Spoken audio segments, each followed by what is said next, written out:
The most widely published book in human history reveals that we are created in the image of God. Throughout our human journey, each encounter is an opportunity to see the shared humanity in ourselves and others. Regardless of one's views on religion, each experience and each story weaves us together towards a common path. A path of transformation, a process of growth and understanding, a recognition that, at our core, we share a common destiny. What does the search for truth really mean in our lives? How can we find a sense of unity in a world so diverse and divided? As we reflect on these questions, we start to uncover a fundamental connection that binds us all beyond our differences. Welcome to Created in the Image of God, Building Vibrant Communities, with our host, Wade Franson. Tonight's episode is the Book of Ruth in the Digital Age. Good evening, everyone. Welcome to Created in the Image of God. We have an amazing guest for you this evening. We're going to talk about the Book of Ruth. And I've looked at this book numerous times. I actually had it performed at a wedding and a song from it, where you I will follow. So I'm familiar with it. But I met this amazing woman who has dedicated her life to looking at the book of Ruth from a very unique perspective. Let's just welcome her into the studio and get right into this topic. Nikki Anarado, CEO, founder of Prepare to be Pursued, has dedicated her life at this stage to helping women understand and apply the secrets of the Book of Ruth in their dating life. Welcome, Nikki. Thank you for having me. It's certainly my pleasure. Excited to be here. I've thoroughly enjoyed our conversations preparing for and leading up to this show. We'll get into the meat of this topic in a little bit, but as we always like to do on the show, we like to get to know the real you first. We have the title of Created in the Image of God. Each of us has our own creation story. As we sought to understand the purpose for which we were put here on the earth, we like to go deep into your background and understand what it was like for you growing up as a little girl, your parents, the environment, the forces that shaped you before you took conscious thought on who you would be today. Tell us a little bit about that. So I was born in Knoxville, Tennessee. My parents are immigrants from Nigeria. And so I'm a first generation African-American here. Grew up in Maryland. All right. So very familiar with the DMV area. In my upbringing, it was a clash between two cultures, right? And so finding my identity in this space when at home, we have a certain culture, and then out in the public, there's a whole nother experience to adjust to. So over time, I did have complications finding out who I was, who God created me to be. Very shy as a young girl because I didn't understand how things were done, but over time, I found the importance of having confidence in who you are. And it took me many years, well into my adulthood, to find out that that's something that I could find for myself in seeking God's face and understanding who he designed me to be. And although I was shy and kind of loved to support people, even to my own detriment at times, those are qualities that are really serving me today. I just had to understand how to move in the world. So overcoming bullying and just mistreatment over time, it really led me to dive into who I was, recognizing that God put me here for a reason, and I just to figure out what that was. Well, wow. I didn't realize that your parents were from Nigeria. We hadn't talked about that. I wanted to be surprised by who you are, and here I am surprised. So how old were your parents, and were they did they adapt well to American themselves, or did they carry on and want to have you experience a lot of the traditions that they had from their homeland?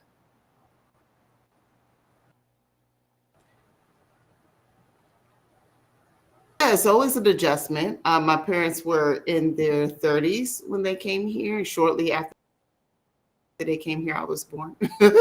It was an adjustment, but of course I was a child learning that. But my mom, no longer with us, unfortunately. She was a special education teacher. Sorry. She was in that field for about 35 years. Thank you for that. My dad is still with us. He is a retired business owner.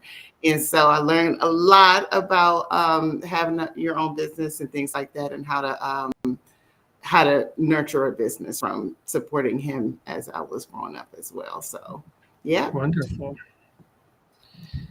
And so about that culture, did they carry some of their traditions? Did they want to like adapt very much to American life, or did they want to retain some of that identity that they had from Nigeria? Speaking of Nigeria, here's a little lion, Licorice, our cat, my daughter's cat. Hi there. But yes, they really did want to retain some of the cultures for sure.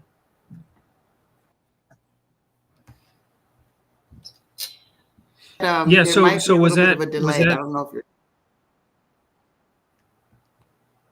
Yeah, I'm experiencing a little bit of a delay. It's not too bad on my end, but I really want to know a little bit more about how that was for you then as an American, adapting and fitting in, because you have multiple cultures now. You've got your culture from Nigeria, and here in the United States, there's maybe one culture that's distinct in various parts of the African American community.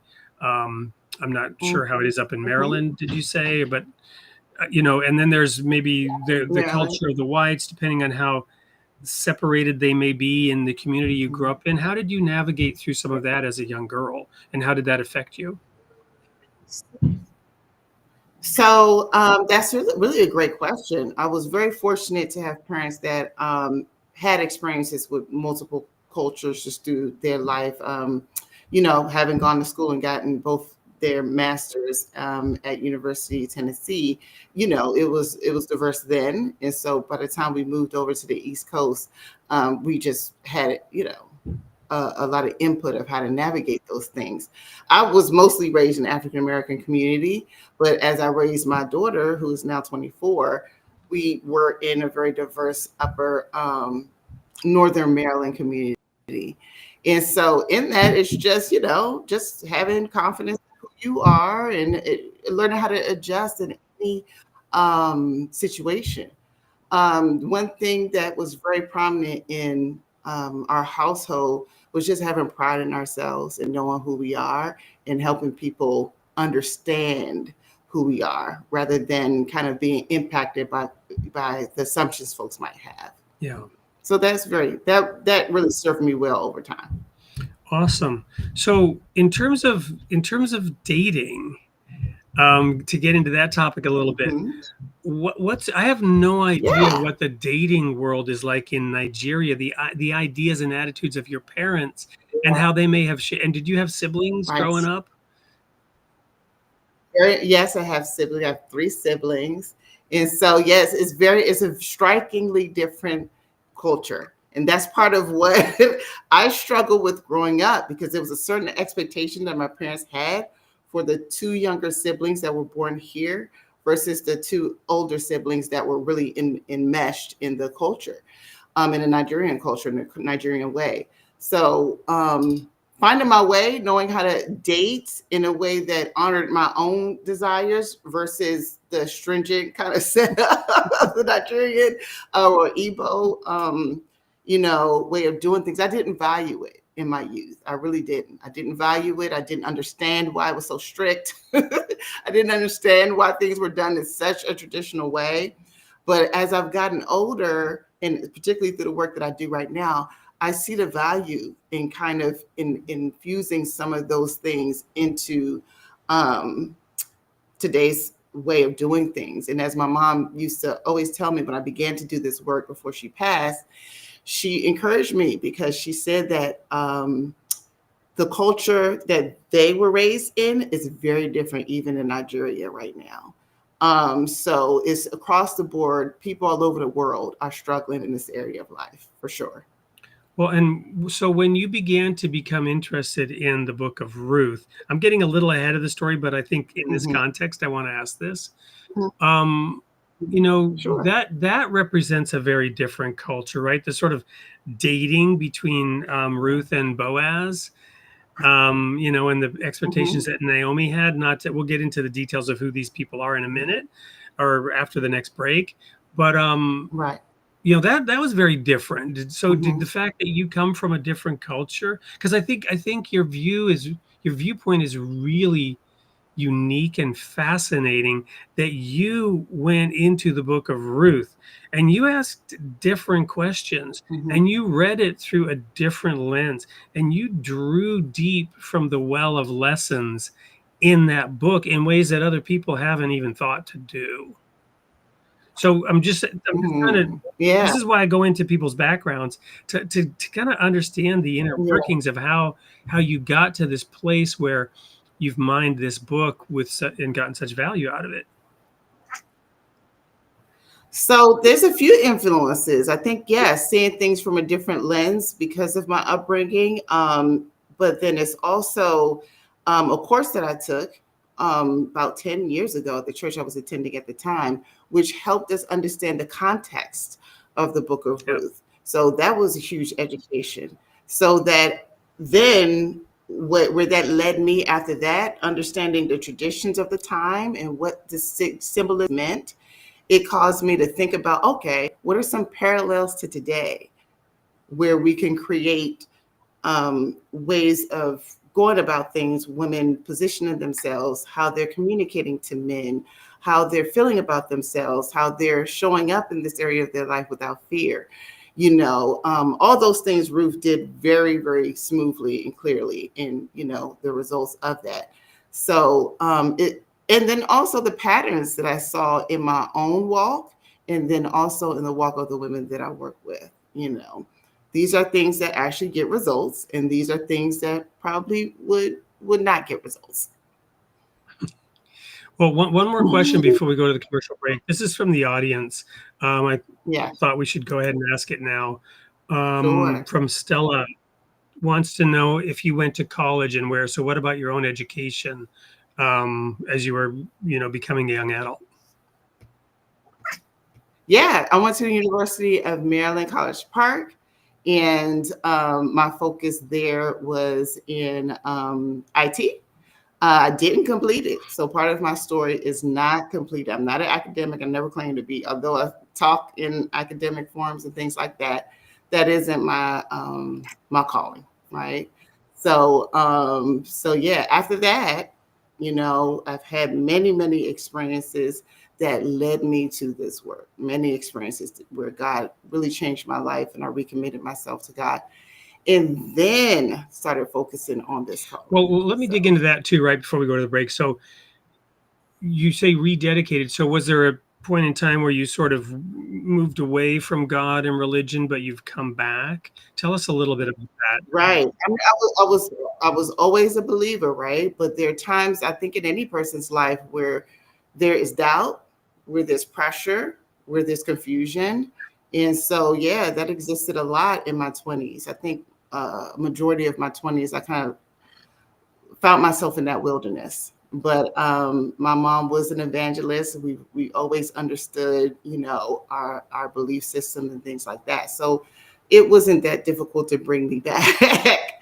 But yeah, there was a time where things were difficult, and I questioned my purpose in life and who I was, and and kind of resisted the pressure of being, you know, not good enough Hmm, or not yeah. worthy.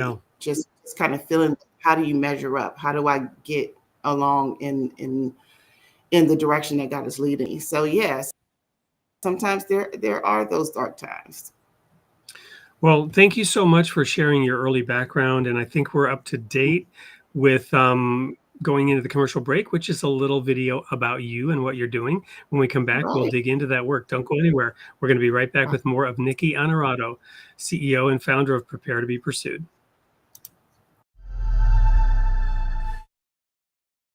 Nikki Anarado is a dating preparation coach and emotional strategist who helps mature women rediscover themselves, strengthen their social presence, and create emotionally rich connections without losing their identity. As the founder and CEO of Prepare to Be Pursued, Nikki has spent over a decade guiding high-achieving, spiritually grounded women through one of life's most vulnerable transitions, dating again after years devoted to family, career, or healing from heartbreak and loss. Her coaching combines guilt-informed care, emotional intelligence, and biblical wisdom, equipping women to move from survival mode to relational readiness. With her signature, Make Room for Boaz challenge, Nikki empowers women to release shame, rebuild confidence, and welcome love with clarity and self-trust.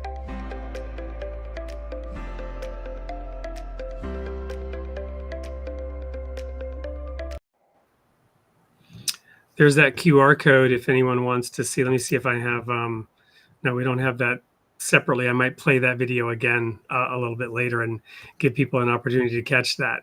Well, welcome back. We're here with Nikki Anarado, and you've just seen a little video about her. So tell us the story of how you got into this field. What were the life circumstances that led to that? Yeah. So after realizing that there was a change, like I really needed to start doing things a bit differently in my personal life, my personal walk. Part of that was getting into some of my passions, which was always relationships. And so that came upon me in my early 30s. And so I would host a group. I hosted a group. It was called the Relationship Forum, right when Facebook was getting going and things like that. And it so many variety of different perspectives about how people come to find each other, some of the struggles women and men are having while they're dating and things like of that nature. And it really just opened up so much. And I began to host events. I began to be asked to moderate other events where there were discussions about relationships. And through all that, that was just fun. I mean, I was in corporate America, in business development in corporate America. And this was just something to do, a hobby. But then so many people will come to me and tell me that, Nikki, we love your perspective. Like, why do more things? And I'm like, do more what? I didn't understand what could have been made out of this at all. And until one day I hosted an event where I brought on therapists and I brought on, the academics and things like that, right? Because I'm like, who am I? I don't know what I'm talking about. Let me get these brilliant people on the panel. And in doing that, one of these brilliant people pulled me to the side and told me, just based on the way that I structured it and based on the way that I asked everyone to speak on certain topics, he said to me, the next time I see you, I want you to be certified as a coach. You need to be doing this professionally. And that guy, we're still friends to this day, Jewish guy, Red Rivers High. And we've since then done projects together.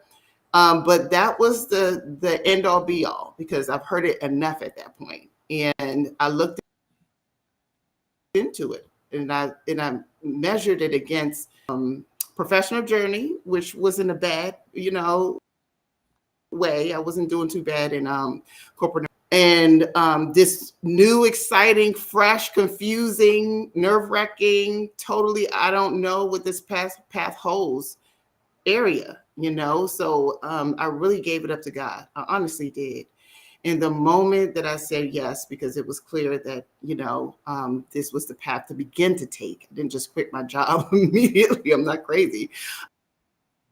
But once I got that confirmation from God, literally within that same week, I was offered a position that was closer to home that would have really made it very easy for me to navigate a full-time job, raising my daughter, and also starting this business.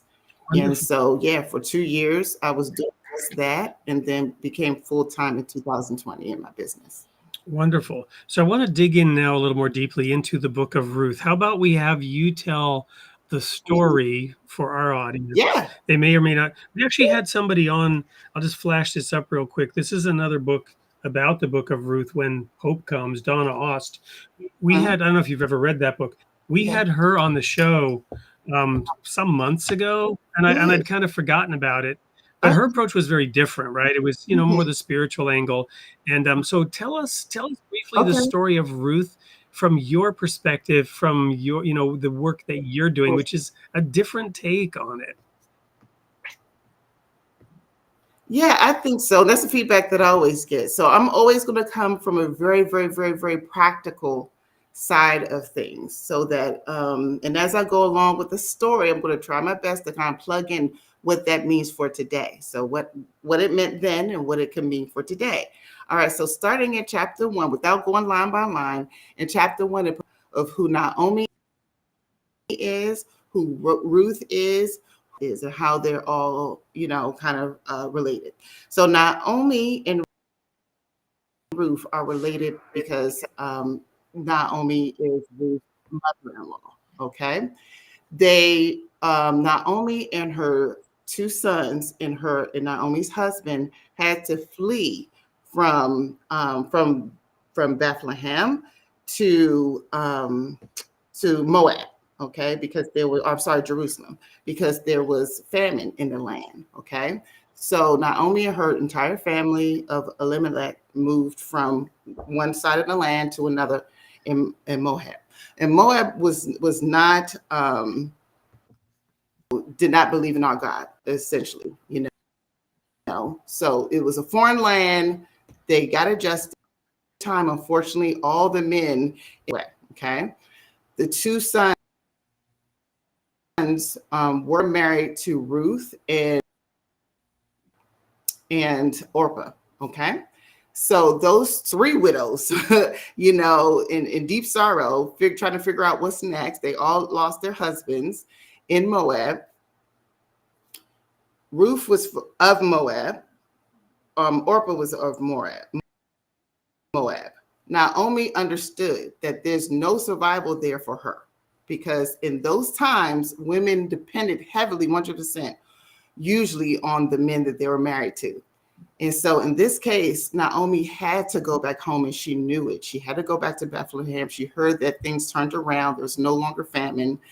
And she begged her daughters-in-law, I love you, but please go back to your parents' house. I can't give you any more sons. I'm too old. You guys are better off going back to your parents' house and try. You're young enough to try again. And in that, Orpah went home. She said, okay, see ya. Love you, bye. But Ruth was solidly committed to Naomi. I like to assume it's because of the relationship that while she was her daughter-in-law. So as in chapter 1, I'm just going to read what Ruth declared. Entreat me not to leave you or to turn back from following after you. For wherever you go, I will go, and wherever you lodge, I will lodge. Your people shall be my people, and your God my God. Where you die, I will die, and there I will be buried. The Lord do so to me, and more also, if anything but death parts you me. She was totally committed to Naomi. I have to assume it's because, again, the relationship that they had and the trust that she put into Naomi, even though Ruth was not raised with the same belief or following the same God. So that's basically chapter 1. All right. And then chapter 2 goes into, if I may just how it. If I may just interject one comment here, and I know we have a tiny bit of a lag, but and that is it never occurred to me so deeply, the whole immigrant thing, right? The whole stranger in a strange land, and that this relationship, who knows who Naomi and Orpah were in their own country as to marrying the sons of this foreign woman from Israel. And the different the Moabites were looked down upon by the Israelites, and probably vice versa. So they were already the relationship between Ruth and Naomi would have also been formed by that kind of a relationship where she was bonding with a woman who was kind of the outcast, the outsider. And it was a deep, close personal bond that was expressed by those words. 100%. 100%. And so because then in chapter 2, here comes Ruth coming into now Naomi's homeland, right? And so back to Bethlehem to try to figure life out. Naomi is a very advanced in age. Is said that Ruth at this age probably in her 40s, and so that will place Naomi maybe in her 60s, 60s, 70s, so she's very upset. She doesn't believe that she can, have another husband. She's not even looking for that, right? She's just like, look, my life is over. I've lost my husband. I've lost my children. Thank God she had Ruth, because Ruth definitely gave her a reason to be excited about life. So in chapter 2, it begins with Ruth's declaration to Naomi that she is going to leave the house to find favor. Okay, so it literally said, please let me go to the field and glean heads of grain after him in whose sight I might find favor. And so that is literally chapter 2, verse 2. That's a secret right there, ladies. That's a secret. Okay, the secret in that is she is leaving the house to seek favor. She's not necessarily seeking a man, but she understands that the favor that she seeks, it will come from a man. She understands that. She's going to a field not to work a 9-to-5 job like many people think or have been taught. No, she's going to glean. Gleaning, I learned in that Bible class I told you about. Gleaning is taking the leftovers. It's like asking permission to beg on someone's field to get the grains that fall from the people working there to harvest the grains. So she's asking to beg on someone's field. I just want to get favor. Can you just let me just come there and get some for free?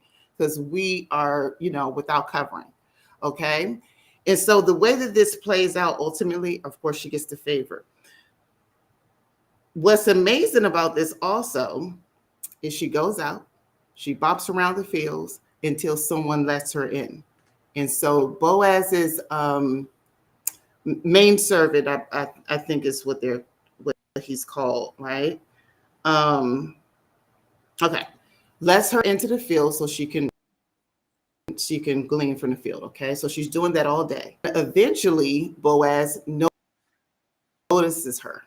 Okay, so she has interactions with one of Boaz's lead servants, right? Which allows her to get on the field to glean. Boaz notices her and she sticks out like a sore thumb. She's not of that land. He does not recognize her.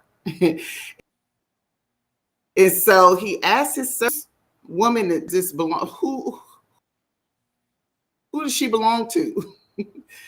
Okay. Also telling to the time, because just not out and about without a man there, without someone claiming them, right? So what is she doing here? Who's that? And then the servant informs him where she came from. She's caring for her mother-in-law, Naomi. She's asked to glean from the field. She's been working all day tirelessly. She's very humble. She's presenting herself in a very delightful way. And so with that, Boaz is delighted by that information. And then here comes the approach. Then he approaches Ruth. So you can see this. Then Boaz said to Ruth, first words Boaz ever said to Ruth is, "You will listen, my daughter, will you not?" Okay. Daughter is typical in that time frame. He was much older than Ruth. It's been said that he was of advanced age. And so But the really special thing about that is he's asking her before he even says anything to her of substance. He's asking, are you going to listen? Like there's a reason why he's asking. Okay, so maybe I'll just ask you, Wade, why do you think a man of prominence, that will be the first thing that he's asking a strange woman that he's never met? Why do you think that he would ask that? That's really a great question. I'm a little bit puzzled myself. I mean, obviously, he's wondering if this is a woman who, has a good head on her shoulders and is willing to learn, maybe. Absolutely, I agree. I totally agree. Because guess what happens? Right after he asks that, maybe she signals, yes, I'll listen. He goes into blessing her. Boom, boom, boom, boom, boom. You're good. You're good here. I want you to do this. Don't glean in another field, he says. Stay here close to my young women that are here. Let your eyes be on the field which they reap, and he's letting her know that she can trust him. Like, look, I've told my young men to leave you alone. You're safe here. Okay. And what's beautiful about this, all these blessings he's telling her, he even invites her to lunch where she doesn't even belong there, but he does all of this without any romantic intent. There's nothing here that says that he had eyes for her or she was particularly beautiful, anything like that. It was, and then guess what she does? He blesses her, saying, you don't have to worry about food, water, anything. You're good here. Stay here and you're good. And she responds with such humility. She falls on her face, bows down. This is a little extra for today's time, but it was appropriate. Yeah. It was appropriate at the time. If you think about their position, they had no man, no covering. They were pretty much destitute. And her in particular, she's very grateful because she's not of this land at all. She's like, you don't even know who I am. I don't deserve this. I don't know the culture or anything. And you're blessing me like this. So her appreciation matches the level of gifting that she was given, And so he then responds and lets her know that, look, this is why I'm giving you all these coverings. This is why. And he lets her know all the virtues that he noticed about her. You can read that in verse 11, okay? In 12 and 13. He just goes on and on about what he's noticing about her and the reasons why he chose to cover her.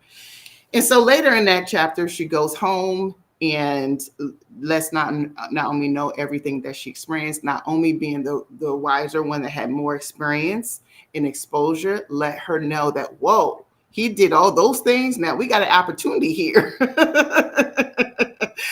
Let's sit down and figure this thing out now. Like, you need to do everything this man told you to do. You can trust him. He is related to us. And so at that time, the king's kinsman redeemer was a tradition that if a woman lost her husband, that the next in line that's qualified to marry her will be the closest single relative, male relative in the family. And so not only being wise and kind of knowing her homeland, she knew that he was related to her deceased husband. Okay. And so she lets Ruth know these things, and then we get into chapter 3. Can I just jump in and add something real quick here? One of the things that I'm loving about this is I'm a geek, right? I studied ancient Israelite history. I was on the City of David archaeological expedition. This era, I spent deep study in this over decades. But you're bringing out new aspects, which is awesome. One of the things I want to highlight, though, this subject of gleaning. You described it beautifully, but it wasn't actually begging. It was really hard work, right? It was really hard work because she had to follow along and she had to do the work. It wasn't being given to her. She was being given permission Yes. to do the hard work, Yes. collecting the leftovers. So she was working her Yes. butt off, right? And probably one Yes. of the virtues that he was seeing, but she wasn't Yes. familiar with all the aspects of the culture, which Naomi was teaching her about, so wonderfully. And one of the lessons there is just, you mentioned adaptability, the willingness to adapt to the prevailing culture, right? And not to like fight or howl against the wind against how it's wrong and unjust. I mean, don't get me wrong. We need to always improve. But the culture of ancient Israel provided for this gleaning as a way to help the poor. But they were helped by being allowed. You were supposed to not fully harvest your field. You were supposed to leave the corners of your field. You weren't supposed to like go and harvest every inch. You were supposed to leave some grain standing so that people could glean, so that they could come onto your property and do this. But I don't know if you're planning to get into this, but Boaz instructed some of his servants later to let a little bit extra fall for her, right? To give her even more. Leave some extra. I just wanted to share that she was learning how to work within the culture, not coming in and telling everybody that what they were doing was wrong. And with such humility, and it absolutely was hard work as it was described, for sure. It's just a humility of knowing that she needed help. She left the house seeking favor. You don't seek favor if you feel like you got it all together. So understanding where there were gaps in her life, and then understanding that, okay, a man might be able to help me with this, So sometimes that's step one in regards to encouraging women to open themselves up to dating. Understand how a man can really make a difference in your life. How could it enrich your life? That doesn't come against what you've already built or how wonderful your life already is. It's not in conflict with that. It enrich, if you're clear about what you want, how to get it, And so in chapter 3, it really gets into that. How to get it. Yeah. Do you want to go ahead and share a little bit then of chapter 3? Yes. We can get into that now. And so, Naomi gives her guidance on how to now approach Boaz. And in this interaction that she's basically coaching have with Boaz, this, just looking at the word, is the first, from my assessment, time that anything romantic or anything marriage-minded is introduced into their dynamic. So up until this time, Ruth has already gleaned on the field for the entirety of the harvest season, so weeks, months, and so she's had discipline, she's been obedient, and so Naomi is encouraging her to, okay, now's the time to go to Boaz at a time where he is receptive. He go after he's eaten and he's had and he's good to go. He's probably receptive to conversation. It instructs her on what to do, how to prepare, wash your face, do this, all these steps. Okay, and it's important to understand the implications of these preparation points. And so Naomi went through those steps with her to help make sure that she will be successful with this. And so in her approach to Boaz, part of the conversation included her informing Boaz that they are related and how they're related, okay? Not by blood, but by marriage. And, she lost her husband. So through the kinsman redeemer, tradition, they becoming married. And he was very receptive. And what's beautiful about his response in chapter 3, I think is verse 11, what's beautiful about the response is he is this big time, biggest, bachelor of the whole land, apparently. And she is a woman of another land, is truly needing support and needing help, is very obvious.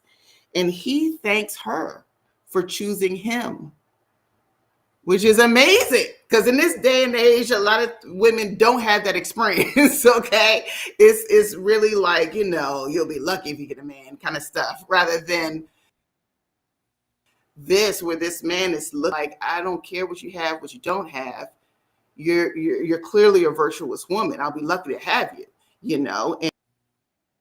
and he literally says it in here, describes the reason why he's so enamored with her and honored that she's looking at him. He lists all the other types of men she could have gone with. So it's right here in chapter 10 and 11. You can read it. It's right there.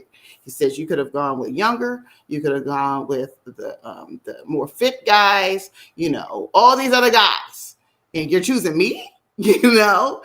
And so it was great, and he just continued to pour into her, cover her, make sure she was good. That she went back home to Naomi with additional, food and supplies and things like that. And he promised her that he would do the next steps that are required in the tradition. Okay, he has to go back to his family, and they have to do this ceremony for it to be known if he's actually the first person in line to marry her. And yeah. He look, there's someone else that is closer to you and the closer to your mom's lineage. So I have to find out if it's okay for me to marry you. Okay, so he promised her that he'll do that. Sends her back home to Naomi. Naomi gets word and instructs her, all right, don't do anything. Let him do his thing. He is going to take care of you. Okay, it's going to work out. By the end of today, you'll get your answer. For Naomi to have that level of confidence just really shows that it makes sense for Ruth to probably have had some doubt or confusion. Like, oh my God, oh, my life might change. Oh, what's going on? So sitting in the gray area is a lot of what I work with women in. Sometimes there will be some uncertainty. And so far, there's no talk about someone saw an image of God, or that there was the whole, like no angel descended from above. There's parts in the Bible where that happens. I think it makes sense. I think there's a reason why that isn't here in all 4 verses. This is 100% practical, 100% practical story, And so I just think it's beautiful how this is literally just focused on some of what we talked about, the mystery of how 2 people come together. Is when you really look at it, it's quite natural, Yeah, allow me, going into the break here, allow me to read that verse that I shared with you earlier from Proverbs chapter 30. Solomon, the wisest man who ever lived, although people question that because he had 300 wives and 700 concubines. Doesn't sound very wise, but anyway, the point is, in Proverbs chapter 30, verse 18, he documents, I think these are sayings of somebody he knew. They weren't his sayings, they were the sayings of Agar, but he recorded them. There are 3 things that are too amazing for me, 4 that I do not understand. The way of an eagle in the sky, the way of a snake on a rock, the way of a ship on the high seas, and the way of a man with a young woman. Right? The only thing supernatural in this story that you're telling is how fairy tale-ish it sort of works out. But what you're saying is, no, it's completely natural, completely practical, principles, time tested, proven over the centuries across cultures. Principles were being used by Ruth. Boaz was a good man. He was honorable. He was following the laws and traditions of his country. Their differences. They're from different countries and different situations, but here they come together. and they're both virtuous, right? Proverbs 30 is followed by Proverbs 31, that famous virtuous woman chapter, right? That when I was Yes. in young men studying theology, we were looking for a Proverbs 31 woman, right? So, you know, I know that may not be the TikTok generation or the Instagram generation, but we wanted a Proverbs 31. But they were two Mhm. virtuous people, and here they found each other, and there's the magic, but it's immensely practical. And I love, love, love how you are bringing that out. Well, thank you. It's really just God. Honestly, I saw this in a fresh new way at a season of my life where I was intensely curious about this. How can we make the word come to life in our real everyday life? And it is happening every single day with the women I work with, for sure. They are applying some of these principles, although it's not easy, because society will tell you it's not possible. Society will tell you there's no Yeah. more honorable men, you know? Well, and there's a lot there that goes against conventional wisdom and what you got to do today, given the media, given the distractions, given the way men are, all the things we could list. No, Mhm. trust in God and stand in awe. One of my favorite Yeah, sayings, right? absolutely, Um, absolutely. so we're going to go to a quick commercial break. When we come back, we're going to dig in a little bit more about the success you're having and where you're going next. Don't go anywhere. We'll be right back with more of Nikki Anarado, CEO and founder of Prepare to Be Pursued.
Welcome back to Creating the Image of God with Nikki Anarado. We've just completed a review of the Book of Ruth. We didn't actually get to the conclusion though, right? And to just quickly go there, Boaz has this interesting sort of almost sneaky way of getting Ruth's next of kin to decide, no, no, no, no, I don't want her. Mhm. And he basically a little tricky and sneaky in how he makes sure that he and Ruth end up together, which is very clever, right? We won't spoil the story. Yeah. And then there's this beautiful analogy with spiritual overtones, but I love that we've kept it real here. So now, have you written a Yes. book? How do people? There was that QR code, but how do people get in touch with you? And I'm going to put that right Yes. now in the chat for everybody across all the channels. To learn more and get Yes. more detail. Absolutely. You can go to prepare to be pursued, all spelled out.com, or you can find me on Linktree. And you can just put my name in, Nikki Anarado. It'll pop right up. There you go. Is it link or link And yes, Linktree? oh, it's okay. It's kind of weird. It isn't spelled the same way that Yeah, it's like I'll put it in the linked.re I chat. saw in the video there or something.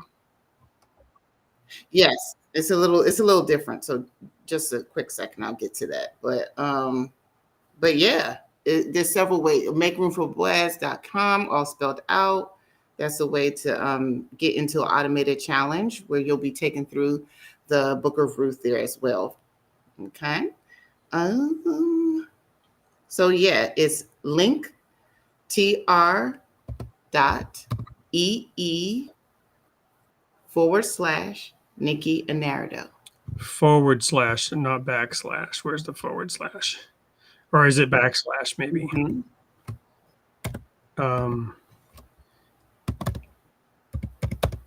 And is Nikki Anarado one word on that?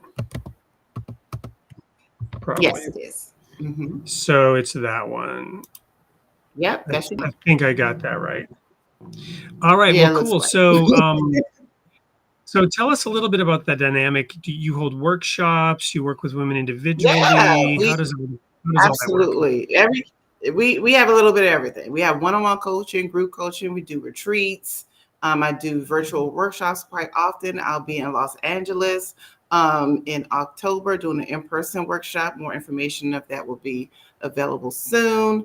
Right now, like this weekend, I'm headed to Dallas and Oklahoma City to see a couple of my clients. I'll help them explore the social scene of their city. Many people have been in their city for 10, 15 years and haven't met anybody new. So we do a lot of social development work. Wait, you're just traveling around the country checking out the party scenes of Oh, everywhere. no, not party scenes. Horrible. That's not Horrible job.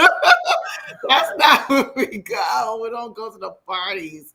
No, it's very strategic placement. You have to place yourself and play in environments where you will want to be seen by individuals that are like-minded. Yeah. Right. So yeah. So give me a couple of examples of the appropriate social scene. And I'm just joking, Oh, obviously, it's okay. but a couple of examples of the appropriate social scenes in those cities. It all depends on who you're compatible with, right? And so women, by the time that we get there to explore social scene, we do a lot of work together to understand who you're best compatible with, and then where that type of gentleman will likely be.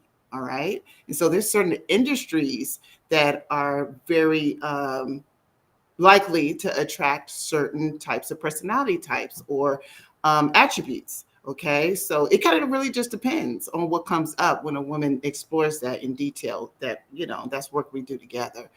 But some examples of that, just to kind of give you a broad view, are expos, conferences, seminars, some sporting events in some instances, but I don't always recommend that because in that setting, people are just kind of like focused on sport. But going where men have to be, and just being curious about their life and asking questions, it really, really goes a long way. Yeah, makes total sense. I can see it. I can see it in my mind's eye. It's awesome. And it's That's super really fun. awesome. Yeah, wow. That's so cool. I mean, it is just amazing the path you've found, right? So do you want to share a particular success story with all names, of course, being changed and personal details? Any success story you want to share? Absolutely. We have several. Since last year, we had 4 weddings. So, and then I just got word that one of my clients got engaged last week. So, and these women shared their experience. Thank you. These women shared their experiences quite openly. And there might be other connections. And I just found out someone that I knew that's in my group. She just got married today. I just got the notification. So it's happening at all times. Some women want their results sooner than others. Some are really focusing on other areas of their life, but at the same time want to become more social. So it really kind of depends on what a woman's goals are. Is it social goals or is it romantic goals?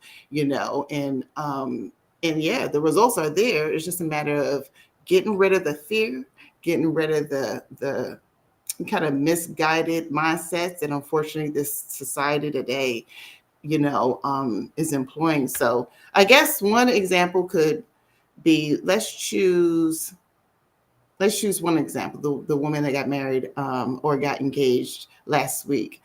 So I met her through a personal development seminar. Okay. And I shared what I did and everything. I'm trying to figure out some things about myself to be a better leader.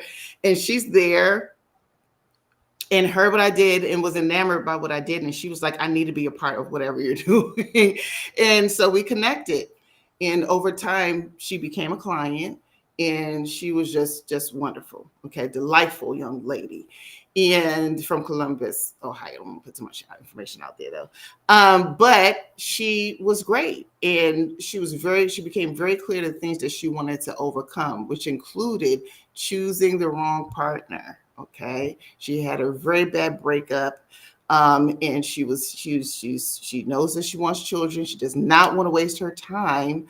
But she is concerned about her ability to discern a good match for her, and then also to heal from the past that she unfortunately experienced. And so we worked on that. Part of that was getting her life to an excited place so that she can feel confident while she's dating, because there were some things about her career and family dynamics that was making it pretty difficult to put herself out there. So we took time to work through those things. And then when she was ready to put herself out there, that's where the VIP day came into play. And so we had a VIP day. I came to her city. I helped her explore her city. And yeah, during that weekend, that is where she met her now fiance. Wonderful. Wonderful. Yeah. So I'm going to skip the last commercial break here, just because this has been so fascinating. We're running out of time, which is totally fine. Sorry to whoever's ad isn't going to get played. We'll make it up to you. But I got a couple of questions here that I want to make sure we get in before the end. And they're really related to, they're the same. I think this is a misspelling, but Emily Fletcher, do you feel like you relate to Ruth? And if so, in what way? I'm really curious. And there was another similar question. Nikki sounds like she has a big heart, from Nathan Chandler. I'd like to hear how similar her life is to Ruth's. So people want to know about you and your own relationship with the Ruth. So that's actually one of the questions in the Make Room for Boaz challenge. As women go into the word for themselves and look at it, did they see any similarities to Ruth? Do you pick up any of her attributes? And I never thought about that for myself, but being asked this, I directly can relate to her boldness and her curiosity and her like, I'm going. I don't have a lot of confusion about that. Once it's clear that this is where I need to be, I'm just gonna go. And so my obedience in that way, I would have to say. Well, yeah, it makes sense because Jesus said, knock and it shall be open, ask and you shall receive. And, I guess it is a trait, maybe it's part of society, or maybe it's part of temperament or whatever. But, some women are, oh, no, I don't want to ask that. Whereas a guy marches in where angels fear to tread. Not all. Everyone, there's great diversity within men and within women. But yeah. Mm-hmm. So one more question then, or comment. I want to know a little bit about this from Suga. The Make Room for Boaz challenge is fascinating and eye-opening. What is fascinating and eye-opening about that?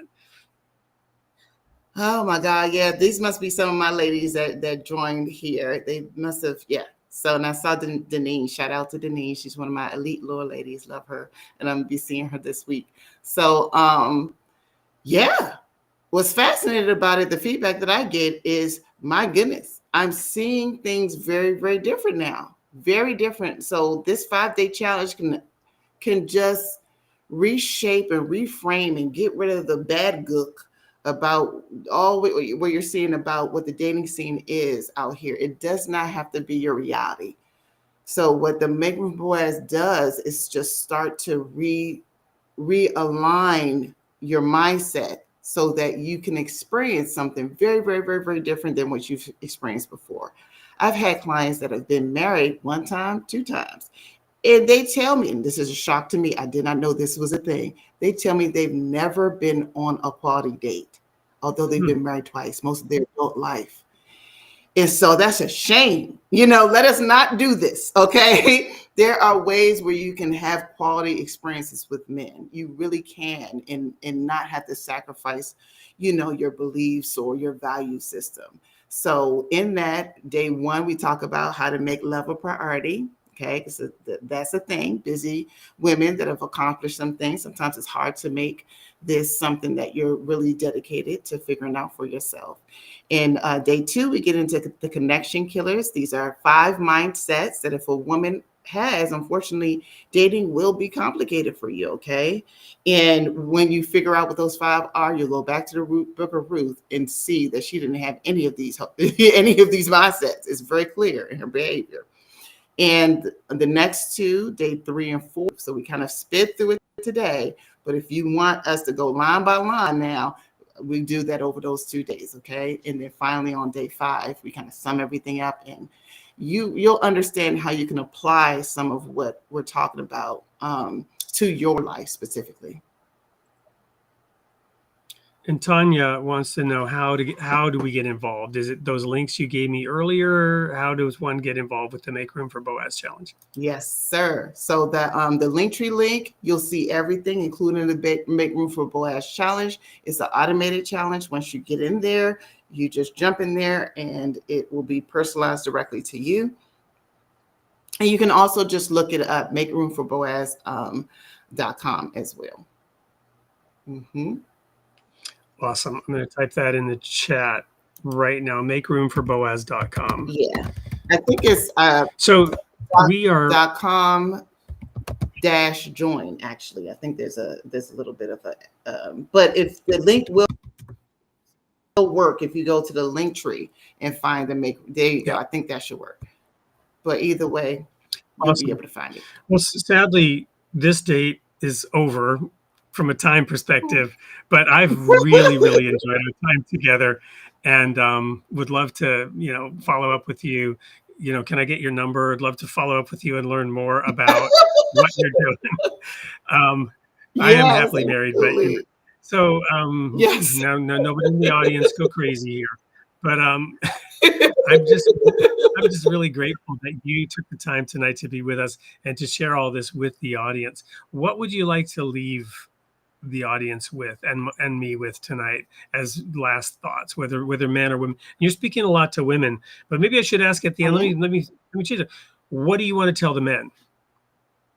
Oh, first thing I want to tell the men, because I've heard a lot of feedback that they're disillusioned by the idea of dating and how to connect with a woman. Unfortunately, there's just not a lot of resources out there that help men have confidence in this.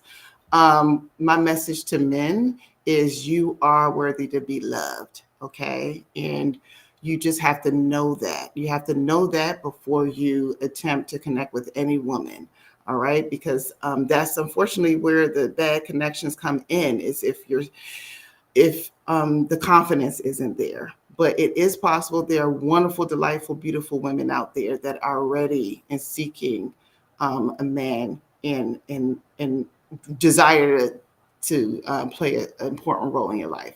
So just know it's possible. Thank you so much, Nikki. And there you have it. It's a wrap. The only thing I have left to do, just make sure I have this here, is play the sneak peek for next week's show. And I think actually we're going to play the sneak peek for this Sunday show. Some of the audience don't know that we've launched a second instance of Creating the Image of God. So it's now airing twice a week. That's one way we got to whatever it is, 169 already. The episodes are rolling out. There's so many fascinating people, and we're so happy to be sharing their stories and introducing them to you.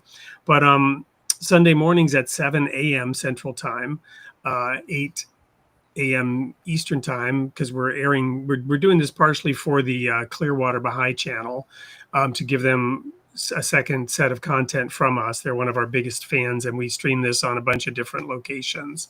Also Plank Sip, Interfaith Library.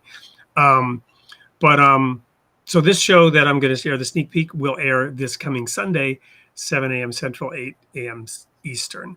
Nikki, thank you so much. If you have time to stick around right after this, we can spend a couple of minutes just comparing notes and making sure that we're connected and I have what I need to connect anyone that reaches out to me.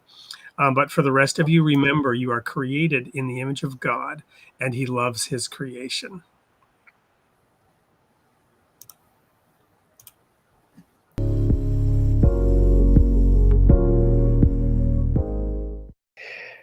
Hello, everyone. It's Wade Franson, and I'm back with a sneak peek for next week's Sunday show on the Created in the Image of God. I have a lovely young lady in the studio with me today. I'm so honored to have her here, Alicia Lee. We've just met, and she shared with me parts of her story. Really touched my heart because her mission and vision is to share the love of God through her unique personal circumstances.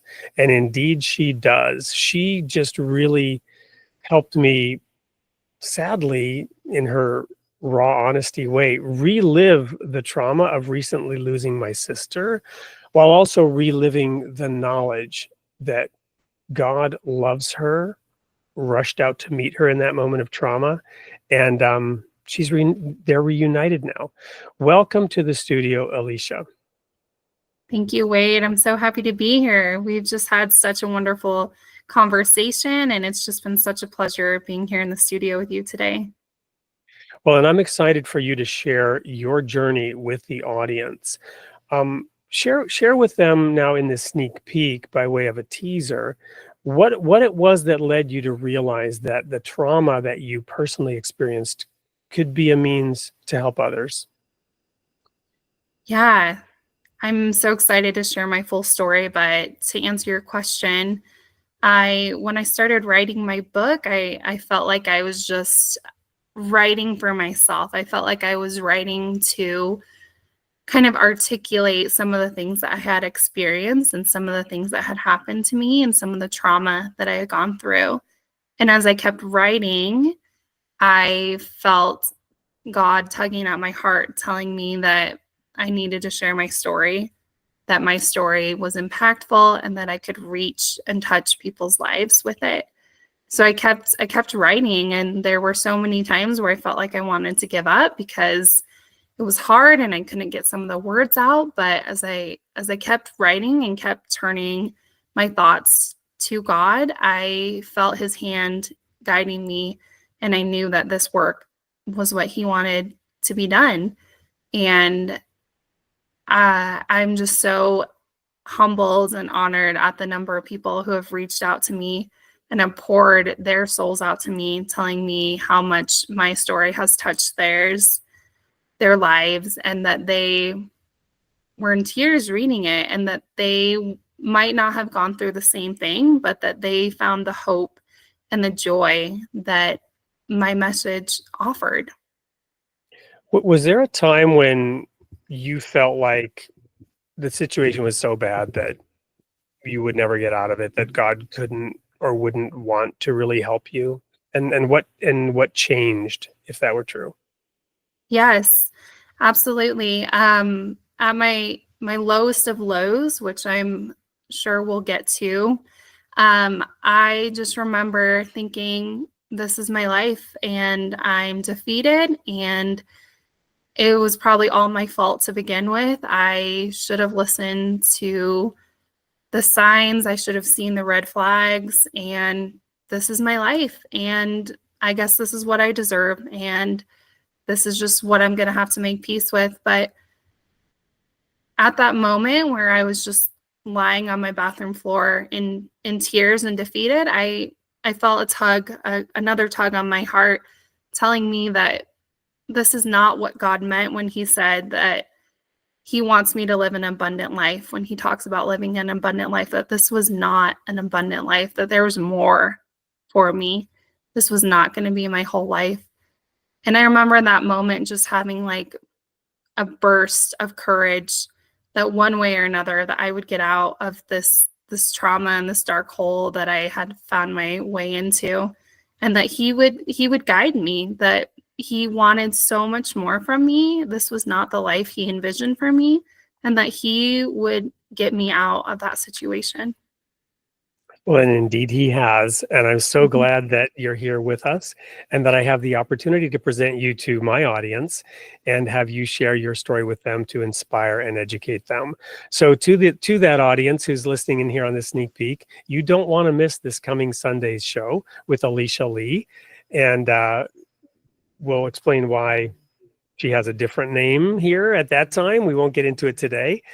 Just one of the many things that you will learn when you show up this coming Sunday at 7 a.m. Central Time, 8 a.m.